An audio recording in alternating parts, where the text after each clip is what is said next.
We've talked about God. We've talked about science. Now, what's the one thing that's left to bring us together as one big, happy colonial family?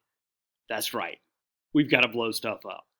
And to do that, we're going to talk about colonial wars in British colonial America. Now, the thing is that the Puritans and Pilgrims are kind of suckers because in their mindset, they believed that by journeying to the New World, they were leaving the problems of Europe behind. How adorable. Because what we're going to see is that as European colonies grow and expand, not only do these colonies have conflicts among themselves, but you also have conflicts that travel from Europe to the New World. We have to also pause and remember that wars are part of the origin story of most of the colonies that we're talking about. So with Massachusetts Bay, we have the Pequot War. With Jamestown, we have the war between Powhatan's Confederacy and the colony of Jamestown, right? And these were wars that were fought very early, within just a couple of decades of the existence of these colonies. But we're not so much talking about those wars.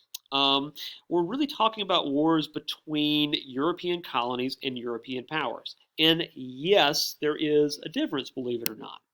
So if we're looking at a map of colonial America, we have to remember that the British are not the only game in town. You have New France to the north, which is basically most of Canada. And of course, we have New Spain, and that also kind of includes Florida, which is, of course, you guessed it, controlled by the Spanish. And they, at various points, all warred with one another. But one of the interesting things that develops in the colonies is this idea that what happens in the colonies stays in the colonies. That, European colonies were almost like Vegas to a certain extent because you could have, for example, French colonists living along the St. Lawrence skirmish with New English hunters and fur trappers in Maine, but that did not necessarily mean that because French and British colonists were fighting, that France and Britain would necessarily go to war.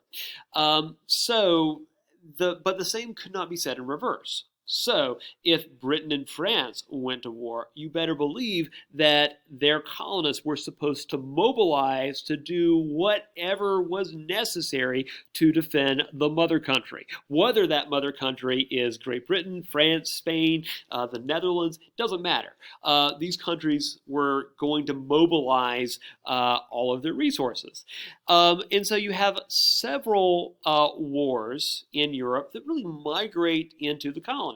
If you've taken AP Euro, you're probably familiar with some of these wars already, you just don't know it. You have King William's War. This is, by the way, known as the War of the Grand Alliance against Louis XIV. But in the American colonies, I suppose it's appropriate to suck up to the boss. So you have King William's War. You have Queen Anne's War. You have the War of the Quadruple Alliance, which we'll talk a little bit more about, and why it also has this other, better name. And finally, you have King George's War, which kind of overlaps with this war right here, which, by the way, speaks to the confusion involved. So we see a couple of things with these wars. So for one, these wars were typically pretty small and indecisive. At least these wars. There's one war that we're not going to talk about in this pretty short discussion that is going to be very, very significant. But I have to talk about the best war on this list, the War of Jenkins' Ear. So this is one of those things that it almost demands an explanation, even if we're not going to go into too much depth into any of these wars. So the War of Jenkins' Ear was a war supposedly fought based upon the following pretext.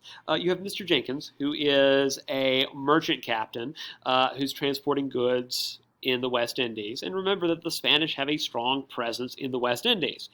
Really, you can say that about the entire New World, but they also have a very strong presence in the West Indies in particular.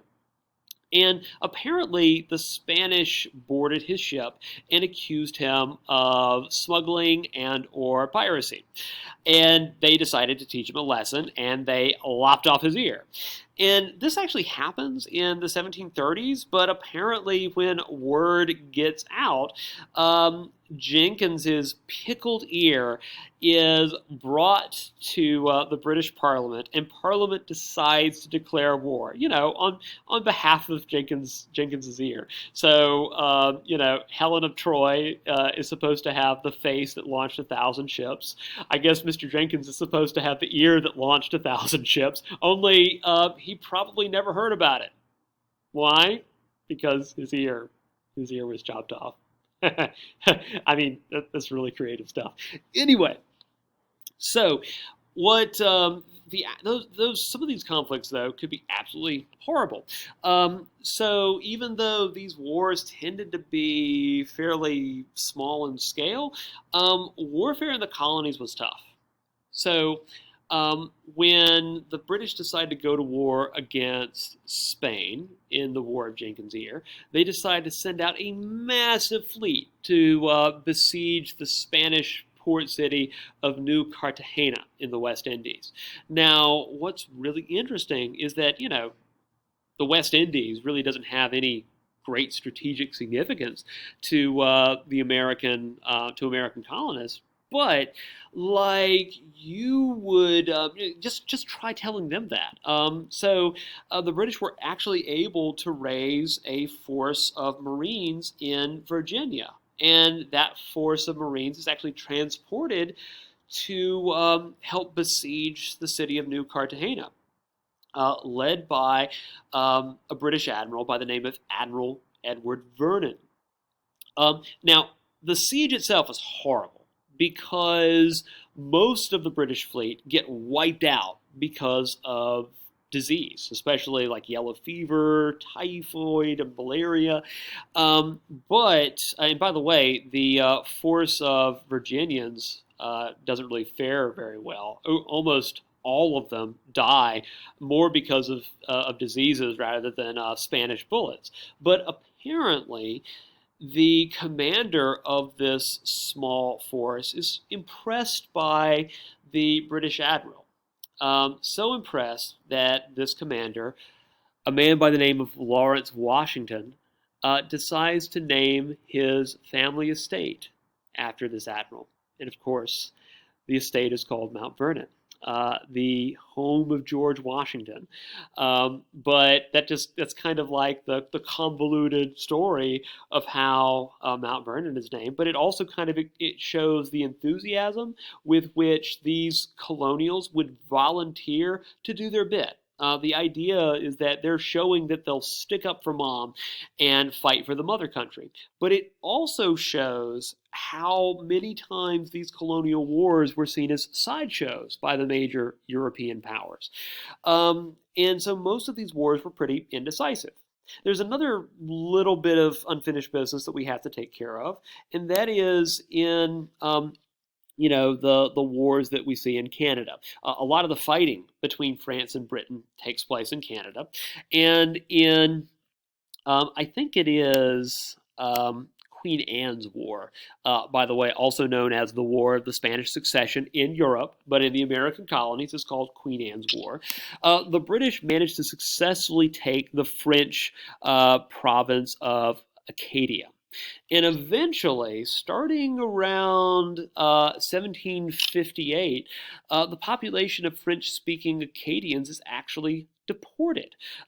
Many of them are deported back to France, but also many of them decide to travel to other parts of colonial America. And many of these French-speaking Acadians basically take up residence in the city of New Orleans, which is controlled by the Spanish around this time period. And the Acadians eventually become known as the Cajuns. And what this also kind of starts is this very diverse population that lives along the Mississippi Delta. This French, Spanish, African American, and Native American population that's all sort of intermixing with one another. And of course, you have the creation of this unique dialect.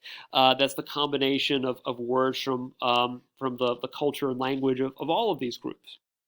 But again, in general, these wars were considered very small in European terms. They weren't very decisive, and the Europeans certainly didn't prioritize territorial acquisitions in the colonies.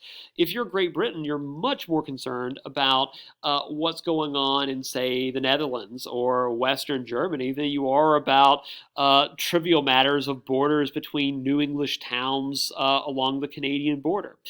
Just to kind of show you what an afterthought the American colonies could be, during let me just make sure I get this right, during King George's War, the Puritans, or rather we could say the New English, had decided that they had had enough of the French. Because the Puritans never do anything halfway, what they decide to do is they decide to lead an expedition to take the French city of Louisbourg. Now, Louisbourg basically occupies a small island near the province of Nova Scotia. And I mean, you can kind of see the remnants of the fort today. It's very well defended. And it would be difficult for any army to basically storm and take, but especially for New Englanders who have, remember that most of the forces and troops used during this time period are forces of militia. In other words, weekend warriors who might be decent at hunting things, but are not necessarily the guys that you expect to stand and take fire, right? So the New English, though, never do anything halfway. So to the Puritans, this wasn't just a hostile French fort.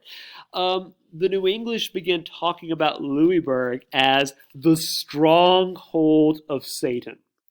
And partially this is because, well, the French are Catholics. And if you remember, the Puritans and Pilgrims were deeply suspicious of the Church of England just because it seemed too Catholic for their comfort. So, there's been this lingering question. What would Puritans and Pilgrims do if they ever encountered actual Catholics? Well, apparently call them Satan.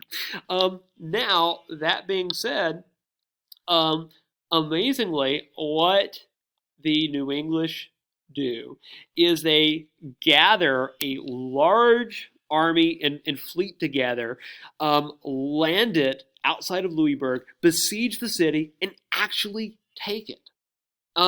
It's like a really improbable story, especially if you think about just how bumbling the New English were in wars against Metacom just, a generation ago. But the New English get their act together and they manage to secure an amazing battlefield success, more or less on their own. And what did the English do? Well, at the end of King George's War, they give Louisbourg back. But of course, to the Puritans, to the New English, you're not just giving the city of Louisbourg back to the French. You're giving Satan his stronghold back. So what starts to happen is that in some of these colonial wars, the Europeans realize, or let's say that the colonists realize, that their interests and the interest of the mother country, in this case Great Britain, don't always align. And so we're going to see that especially in the biggest colonial war of them all, the 7 Years' War, also known by its more famous name of the French and Indian War. And that's next time. We'll see you guys then.